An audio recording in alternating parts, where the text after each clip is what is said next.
Hello les amis, salam alaikum, j'espère que vous vous portez bien et comme d'habitude que votre ramadan se porte au mieux, surtout entouré de vos proches. Aujourd'hui j'ai l'honneur d'inviter à nouveau Hanana Fillah, on vous avait promis la talbina façon salée et d'ailleurs vous allez voir qu'avec peu d'ingrédients on peut surtout faire de bonnes choses pour votre santé. J'ai l'honneur tout de suite d'accueillir Hanana Fillah.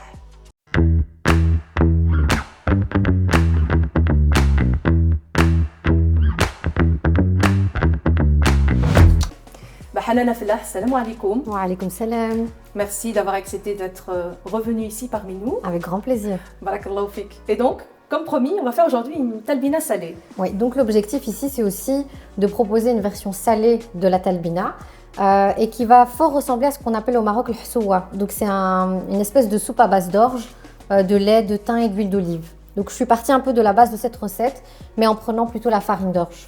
Très bien. Et donc, est-ce que tu pourrais peut-être rappeler en quoi consiste la talbina? Donc la talbina, c'est une préparation qui a été recommandée par le prophète sallallahu alayhi wa sallam, donc à base de farine d'orge, de lait et d'eau. Ou de lait ou d'eau, en fait. Ça dépend de la sucrée ou de la version salée. Pardon, et d'eau qui avait pour vertu d'apaiser les angoisses, la tristesse, l'anxiété, parce qu'elle contient du tryptophane, qui est le précurseur de la sérotonine, des vitamines du groupe B, du zinc, du sélénium, donc plein de bonnes choses pour vous permettre d'être relax et de bonne humeur. Donc, en fait, en réalité, on a tous les bons ingrédients à disponibilité pour avoir une meilleure santé. Exactement. Masha'Allah. Eh bien, très bien, on va passer tout de suite à la préparation. On va aller chercher nos petits outils parce qu'il ne faut pas grand-chose, je vois. Hein. Non, comme vous pouvez le voir à l'écran, on n'a que quelques ingrédients. Quelques ingrédients. Eh bien, à tout de suite pour la suite. Hanan, es-tu prête? Prête?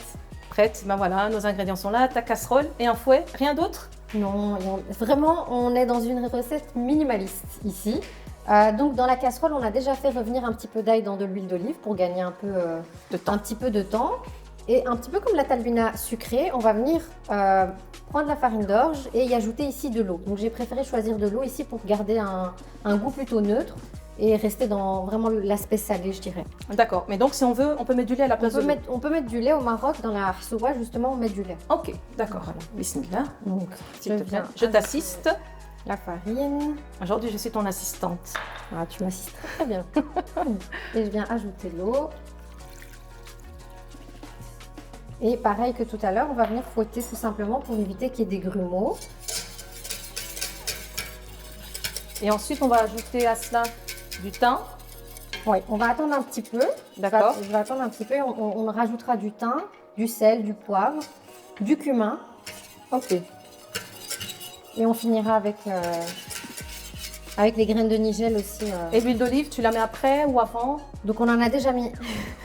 Ah oui, on a fait rissoler l'ail avec l'huile d'olive.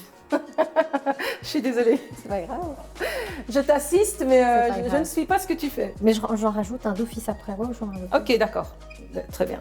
Bah alors, on va laisser épaissir notre mélange et on se retrouve pour la suite.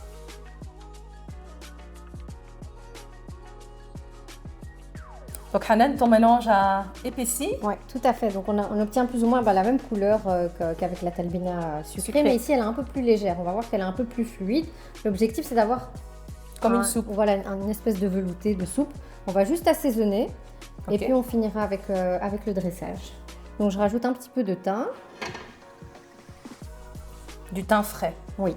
Après on peut aussi utiliser du thym séché, il n'y a vraiment aucun problème. Donc je vais t'approcher aussi les épices. On va mettre un petit peu de cumin aussi. Voilà, et donc ici on est sur la gamme Tajine qui fait donc des épices. Vous avez le paprika, le safran, le poivre, vraiment toutes les épices qui puissent exister, vous les retrouvez dans la gamme Tajine. Et nous on va mettre ici donc du poivre et du cumin. Du cumin, tout à fait. Je vais saler aussi un petit peu.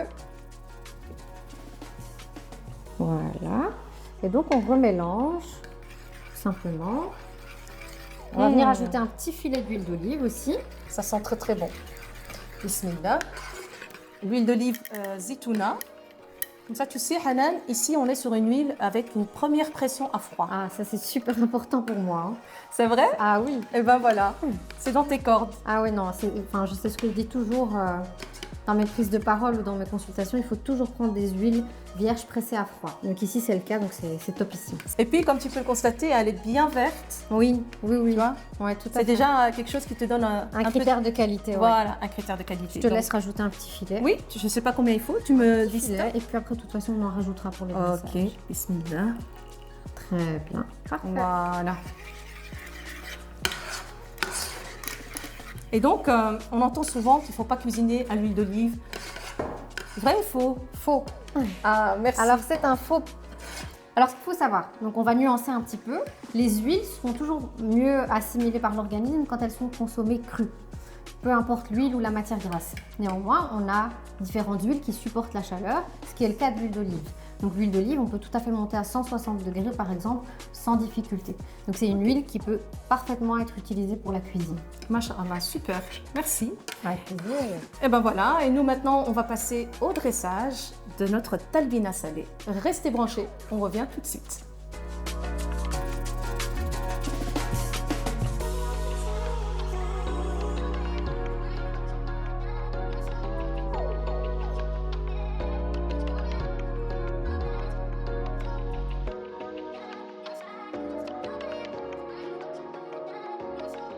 Masha'Allah Hanan, ça sent très très bon et c'est très très joli.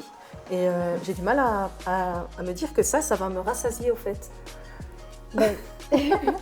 moi qui aime bien manger, tu vois, ça paraît peu pour moi, mais bon. Après, tu vas manger d'autres choses, hein, bien évidemment. Ah ok, on ne se fie pas qu'à ça. Ça c'est juste... L'idée, c'est de proposer une soupe qui puisse alterner un peu avec la harira ou autre.